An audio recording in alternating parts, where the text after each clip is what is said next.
Now this is what I mean by his power of judgment.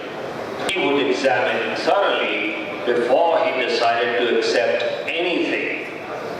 In fact, even his spiritual teacher, Sri Ramakrishna, was not spared. Enough stories for now. Dad, please tell him to go to sleep. He has school tomorrow. Yes, your mother is right. You had your bedtime story too. It was a great story. Good night, Mom. Good night, Dad. How come you're back home so early today? I bunked the last period. Mathematics. I just don't understand what the teacher says. So you bunked the class? Yeah. All other subjects are fine. This teacher doesn't know how to teach. Looks like our little master knows more than his teacher. Actually, you know what? I want to be on time for the party tonight. There you go.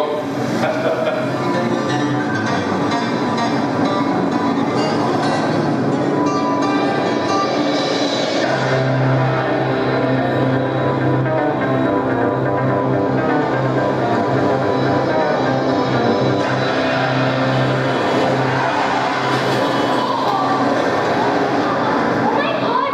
An accident? That boy is badly hurt. The driver was clever. Didn't even stop. But that boy is bleeding. We must take him to a hospital. No. There will be a police case.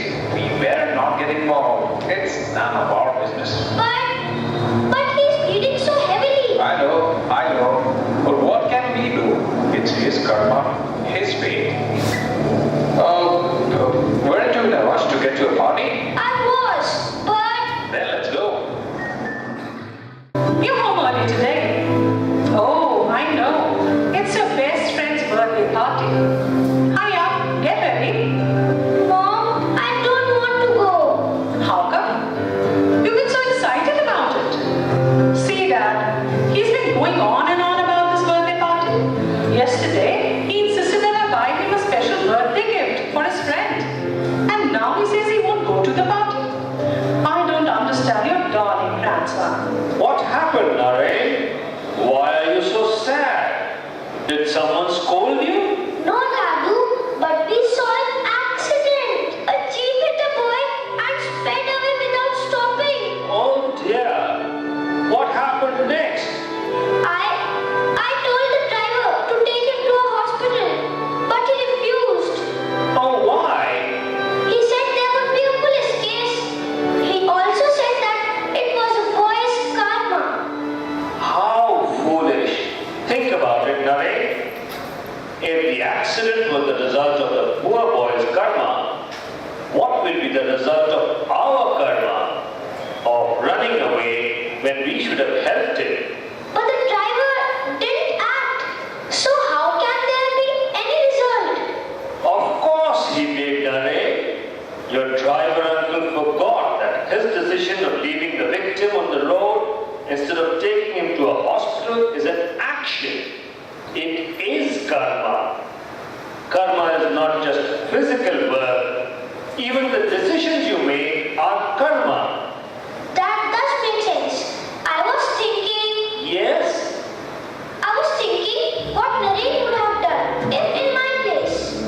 Simple, my child. He would have rushed the victim to a hospital without a moment of doubt. In spite of a police case, Yes, in spite of all that, he would even risk his life to save another. Once he saved a child who was about to be crushed beneath a horse carriage. All the passers-by were dumbstruck on seeing the courage of this little boy. Another time, he saved an English sailor's life by being brave, even when his friends wanted to run away. how did he do that? What had happened to the sailor? Naren was setting up a trapeze for a gymnasium along with his friends. More force! Come on! Pull harder! It's very heavy. Come on! It's not impossible! Let's try harder! Again! Show your strength! High sharp. With all your strength!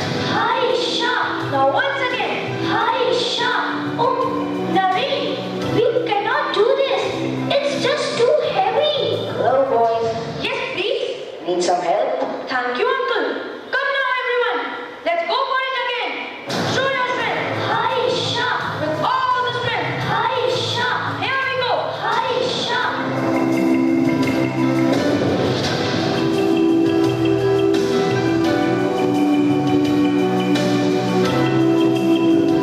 Hooray! It's up! It's up! Oh no! His head is bleeding! Now the police will come for us! Run! Run! Come on, Nani! We must run away! Wait. Stop. Don't leave it like this. Stop now. Help me. No, no! We don't want to get caught by police! Oh God. What shall I do now? Uncle. Uncle. Uncle. Oh, my head. Thank God he is still conscious. Uncle, I'll help you get up. Come, we will get you to a hospital. That's fine. I can go myself. I can't leave you alone. You are hurt. Come, let's all go to the hospital. All right, my boy.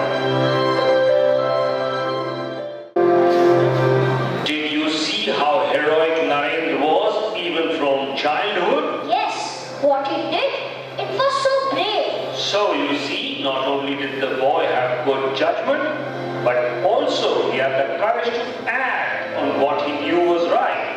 Another thing was his great presence of mind. Once, he and his friends were going somewhere on a boat. One of his friends suddenly vomited. Oh, the boatman was furious. He refused to let them get off the boat until they had cleaned the mess. But the boy needed to be taken to a doctor. Naren was troubled. How to solve the problem?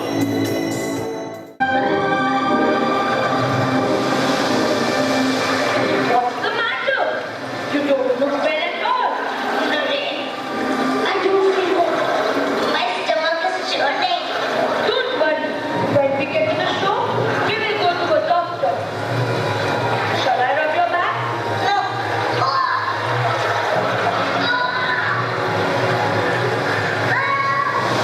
What have you done in my boat? Sorry, Uncle. He isn't well and needs medicine. That's not my problem. Clean my boat right now. Clean it, or I will not let you go. Please, Uncle. Try to understand. We don't have a single minute to waste. Then don't waste a single minute. Clean the boat till you're free. Inspector Uncle? Inspector Uncle? Yes, boys. What's the matter here? Why are you not getting off the boat? Our boatman will not let us. My friend, who is not well, vomited in the boat. We need to take him to a doctor urgently. But the boatman insists we clean the boat first. Okay, leave these boys right now. Else I'll take you to the police station. Yes, get off the boat, boy. Goodbye. Thank you, Uncle. Here is some change for getting your boat clean. Thank you, Inspector Uncle. No problem, boys. Take care. Did you observe his presence of mind? Is it not wonderful? Yes, Dadu. Now I understand. If I only think of what's in it for me, it is not only a sign of selfishness, but also it makes me a coward. Only the unselfish can be truly brave. Well done. You have learnt a wonderful lesson. Tomorrow we have a moral science period. Our teacher is very nice. I want to tell him about Swami Vivekananda. And why not? Now, good night, little philosopher. Good night, Dadu. Good afternoon, sir. Good afternoon, my dear children. Today we will try to understand the importance of right thinking in self-belief. We will do this through a story. Does anyone know the story of a lion cub who thought himself a lamb? Yes, sir. Very good. So class, Rashid is going to tell us a story. Go ahead, Rashid. Once upon a time, a pregnant lioness was out hunting in the jungle. She had not eaten for many days. Suddenly, she saw a flock of sheep and pounced upon was too much for her. That is how weak she had become.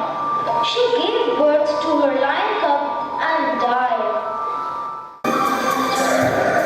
Unbelievable. What a day. We were attacked by a lioness. Look, she died giving birth to her cub. Poor little one. That poor little one will grow up to be a lion. Forget it. Let's go back. But I fed him my milk. He's my child now. And he's only a baby. I'll raise him like a lamb. Like a lamb. Are you mad? This is a lion cub. Once it grows up, it will kill and eat all of us. How will it know that it is a lion? He will grow up playing with other lambs. Well, I can't argue with you. Do as you think is right. Mommy! Hurry, hit me! You also hit him back. He's a strange kid. Why should a lamb look so frightening? All this feels strange. Eating grass, bleeding. It feels like there must be more to my life. Is this what I'm supposed to do? Oh, honey, Yes, mother. where are you going? Don't stray too far. There are lions in the jungle. No, mother. I won't go there. It's already evening. Why don't you get some rest and keep watch over our family? You are a brave lamb. When you feel sleepy, just bleat, and I'll take over. Okay? Yes, mother. Grazing on grass, bleating like a lamb. Is this why I am here? Who am I? Why am I so different?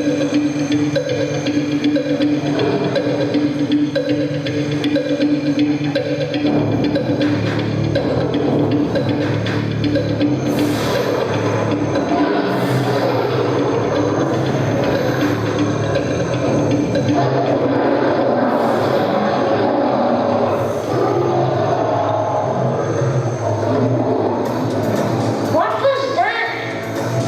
Was that the lion mother was talking about? Wow, that lion looked awesome. How golden he was and such sharp teeth. But how come he didn't attack me?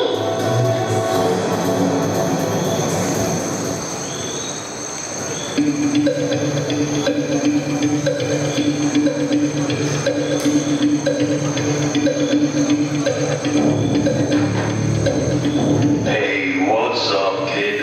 Hello? Looking for someone? No? Yes? Speak up. Say, didn't I see you with a flock of sheep? No wonder you're bleating like one. What were you doing there? Hunting? I am a lamb. My name is Hari. What did you just say? What do you mean I'm a lamb? Are you playing with me, kid? I'm sorry. I don't mean to be rude, sir. Stop bleating like a lamb. I cannot believe this. You think yourself a sheep, don't you? Well, yes. My mother loves me very much. She says I am her son. But none of my brothers are like me. That's amusing. A lion cub calling his sheep his mother. What? Me? A lion cub? Really? How do you know? This is an interesting problem. Let me think. Sir, I must return to my flock. My mother will worry. Wait. Just a moment. Let us have a drink of water. Then you can leave. All right. Now come with me. Bend forward. Drink properly. You must be thirsty. Oh, What is it, boy? What do you see? I can see two lions in the water. Okay. And now that means? Two reflections. One big, one small. Does that mean I am a lion cub? Yes, my boy. You were made to believe that you are a sheep. But do you look like one? No, not at all. And how about your voice?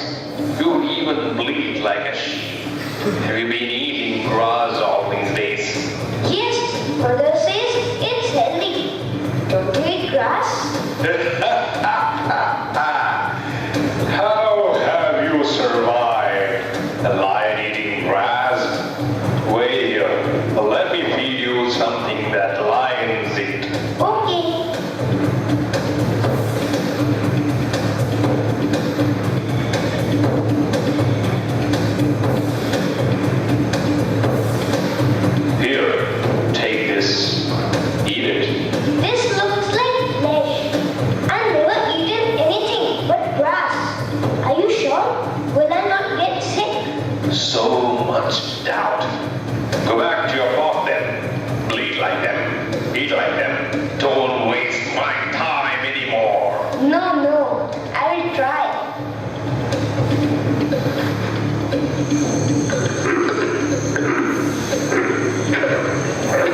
Oh, this is very tasty. I don't like grass anyway. Thank you. Now, roar like me.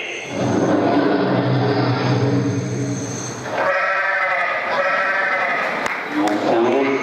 Roar, I said, not bleat. Come on, shake off your delusion. Wake up to the truth. You are a lion. You are the king of the jungle. Roar, I say, roar. Excellent. Well done. Now, how do you feel? What joy to feel free. Are you still a sheep? How could I ever believe that I was a sheep? How could I eat grass? Unbelievable.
What a wonderful coincidence.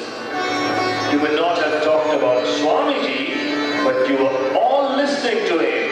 What do you mean, Dadu? This story was told by Swami Vivekananda himself in the West. Oh, wow. Really? Yes, he told this story to remind people of the divine nature of man. He did not view man as a sinner. When did Swamiji go to the West? Swamiji sailed for USA in 1893. What happened there? He was going to participate in the Parliament of Religions being organized in Chicago.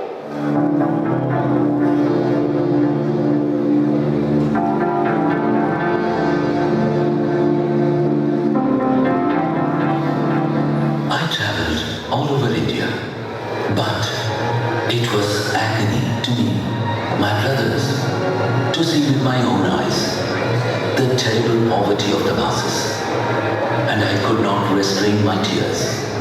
It is now my firm conviction that to preach religion amongst them, without first trying to remove their poverty and suffering, is futile. It is for this reason, to find means for the salvation of the poor of India, that I am going to America. Representing Hinduism. Ma Saraswati.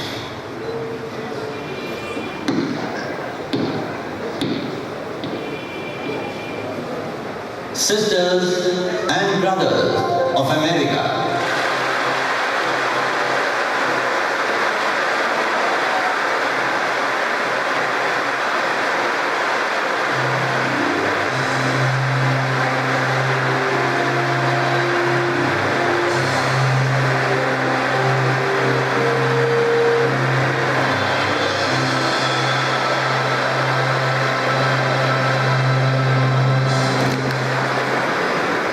It fills my heart with joy unspeakable to rise in response to the warm and cordial welcome which you have given us. I thank you in the name of the most ancient order of monks in the world. I thank you in the name of the mother of religions. And I thank you in the name of millions and millions of Hindu people of all classes and sects. I am proud to belong to a religion which has taught the world both tolerance and universal acceptance. We believe not only in universal toleration, but we accept all religions as true.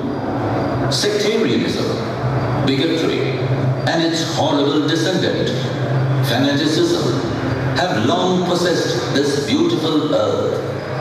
They have filled the earth with violence, drenched it often and often with human blood, destroyed civilization, and sent whole nations to despair. Had it not been for these horrible demons, human society would be far more advanced than it is now. But their time is come, and I fervently hope that the bell that tolled this morning in honor of this convention may be the death knell of all fanaticism, of all persecutions with the sword or with the pen, and of all uncharitable feelings between persons wending their way to the same goal. I think I should tell you a story which would illustrate the cause of this variance.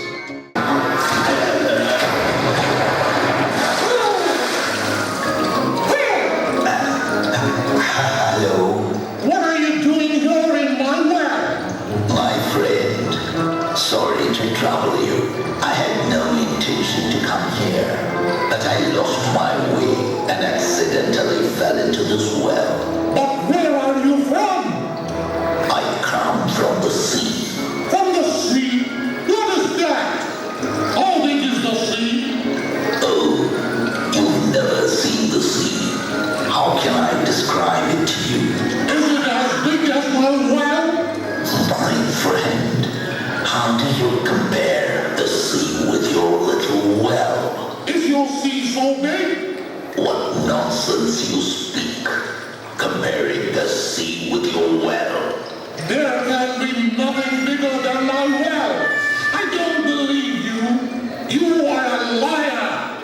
You are saying this because you have not seen the sea. I can help you to get to the sea, and you can see for yourself which is bigger. I don't believe you. Get out from my well. Ha! He thought he can make a fool of me and send me to the sea. None can fool me. There is nothing bigger than my well. That has been the difficulty all the while. I am a Hindu. I am sitting in my own little well and thinking that the whole world is my little well. The Christian sits in his little well and thinks the whole world is his well. The Mohammedan sits in his little well and thinks that is the whole world. Much has been said of the common ground of religious unity. But if anyone here hopes that this unity will come by the triumph of any one of the religions and the destruction of the others, to him I say, brother, yours is an impossible hope. If the Parliament of Religions has shown anything to the world, it is this. It has proved to the world that holiness, purity, and charity are not the exclusive possessions of any church in the world. Every system has produced men and women of the most exalted character. In the face of this evidence, if anybody dreams his own religion and the destruction of the others. I pity him from the bottom of my heart and point out to him that upon the banner of every religion will soon be written, in spite of resistance, hell and not fight, assimilation and not destruction, harmony and peace and not dissension.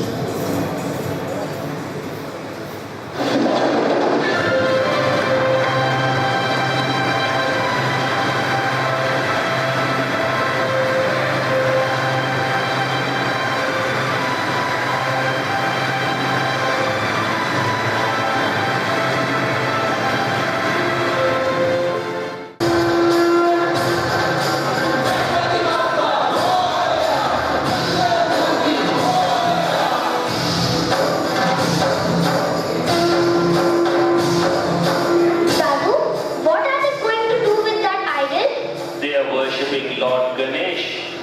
I don't understand how people can worship mere stone. Mere stone.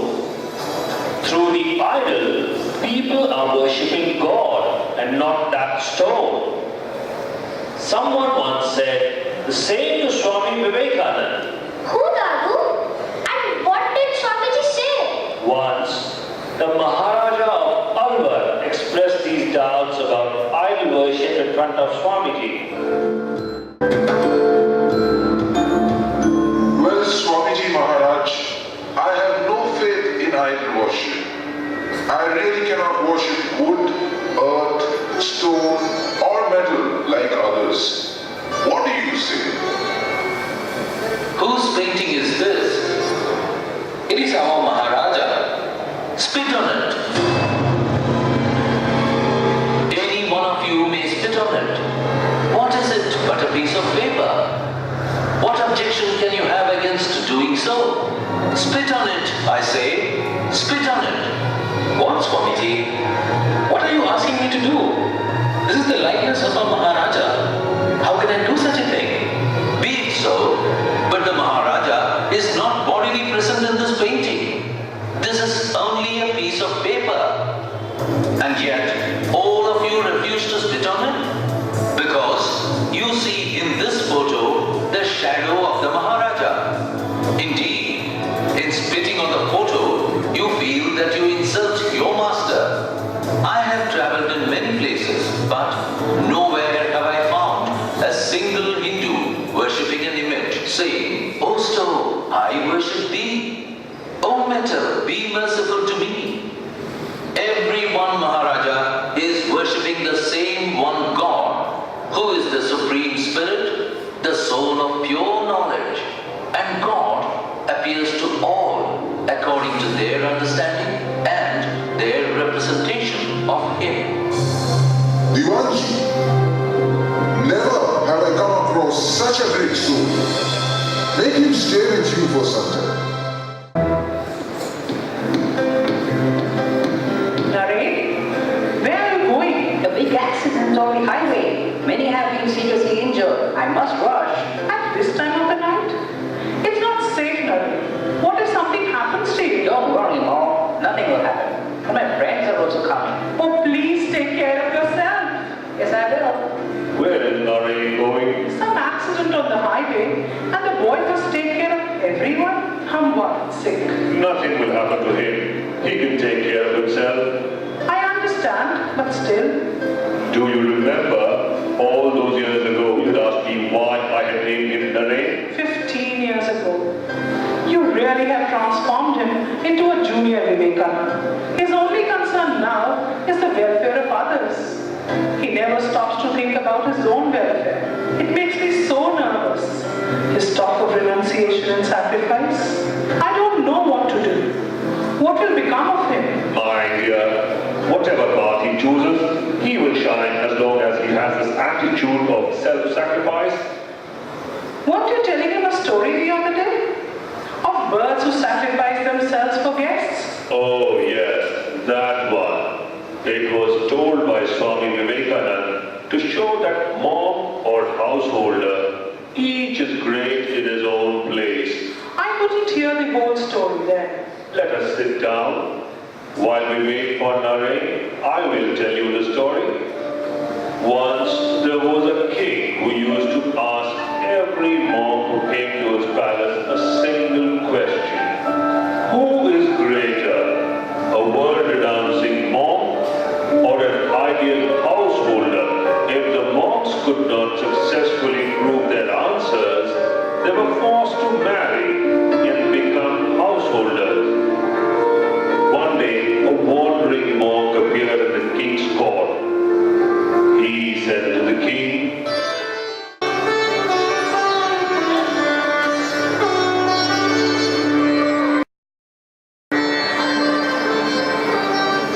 Each is great in his own place. Can you prove your statement? Yes, but for this you will have to come with me. We will go wandering from one place to another for a few days. I agree. Let us go.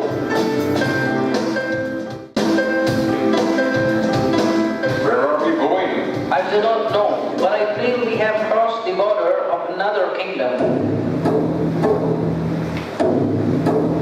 Attention, ladies and gentlemen. Our king invites one and all to the palace today evening, where our beautiful princess will choose her bridegroom. The one chosen by her will be the future king of this country. Attention, ladies and gentlemen.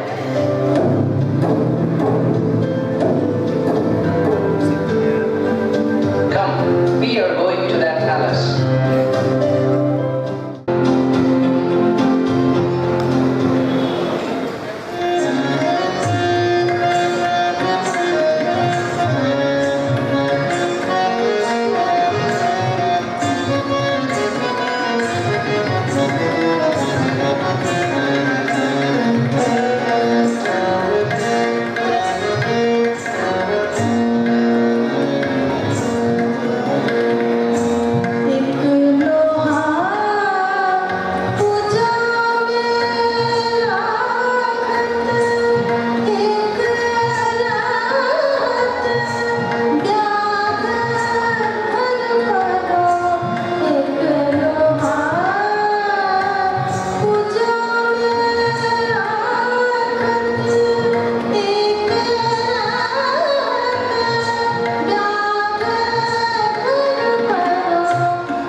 kingdom. Both are yours.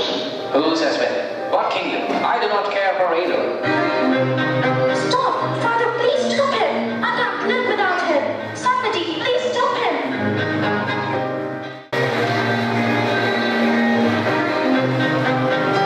Please stop. I'm nobody's husband. Do not follow me, princess.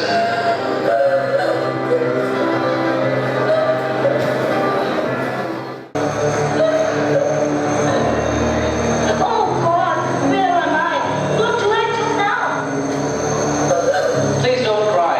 We know who you are. Tomorrow morning, we will take you back to your father, the king. Tonight, this tree will be our shelter. Oh, such biting cold, such fierce hunger. Look, we have two guests tonight. Yes, they're suffering from cold. Let me see if I can find some fire for them. In this cold night, where will you get fire? Let me at least try. You take care of the children. Children, it's getting late. Go to sleep.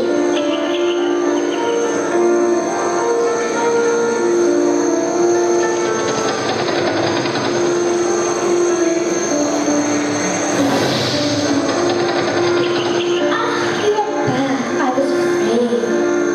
Look, that bird has dropped a whirling twig.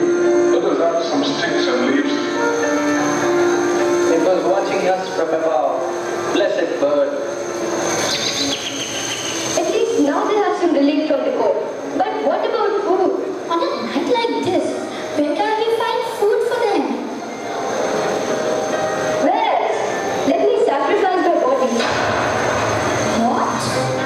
Yes, there's this God in this guy. I know, but sacrificing yourself? What about your family?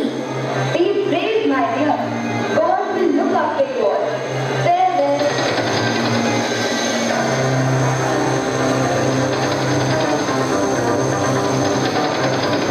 Somebody please save the little boy. Oh, can it be? The little bird is intentionally sacrificing itself for us. Pull it down a fire. I'm afraid it's impossible to rescue it from this blazing fire. Mommy, why did Father jump into the fire? He sacrificed himself as an offering to God. But child, your father's sacrifice must not go in vain. I too must join him. Then our guests will have enough food. My children, you must take care of yourself. All will be well.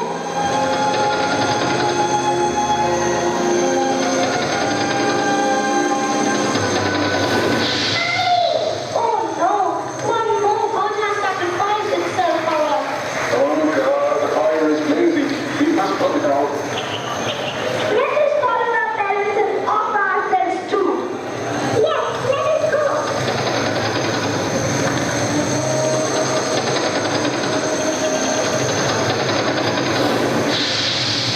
Please, put out the fire. I was going to die at home. I cannot bear the sight. Their sacrifice was in vain. None of us can eat them after such a scene. The question is not whether their sacrifice was useful or not. They did the best that they could, and that is what matters. Now I hope you have found your answer. I don't understand. Each is great in his own place, O king. If you want to live in the world, live like those birds, ready at any moment to sacrifice yourself for others. If you want to renounce the world, be like that young man to whom the most beautiful princess and a kingdom were nothing. The life of a householder is for the welfare of others, and the life of a monk is that of constant self-sacrifice.